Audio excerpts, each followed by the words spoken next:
آخ يا سعودية. ما شاء الله ما شاء الله، الله يحفظك ويديمك يا رب. خير يبا، شنو هتفرج من الصبح؟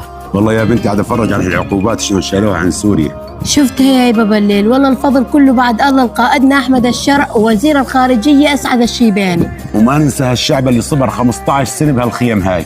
أكيد يا يبا، الفضل بعد الله كله له. قالوا لا تمدحوا رئيسكم، شلون ما نمدحه واحنا كل يوم حنشوف منه شغلات ترفع راسنا أكثر وأكثر. ما نشكره، قال عجل من نشكر بيت الأسد، شلون ما نشكره هو عيتعب كل هالتعب هذا. عجل السعودية وقطر والكويت وتركيا. آخ يا سعودية، من يجي طاريه يفتح قلبي، حجيت لها وأعرف شعبها. ما شاء الله، ما شفتي بالليل على الملك محمد بن سلمان ايش قد فرح بعد ما شالت العقوبات عن سوريا؟ شفتي يا يبا، الله يحفظ إن شاء الله لشعبه. عجل قطر، الله يحفظ إن شاء الله ملكها وشعبها. عجل الكويت وملكها. والله العظيم وقفا معانا كلهم وقفة الأخوة. الحمد لله 13 سنة بهالخيم، بس آخر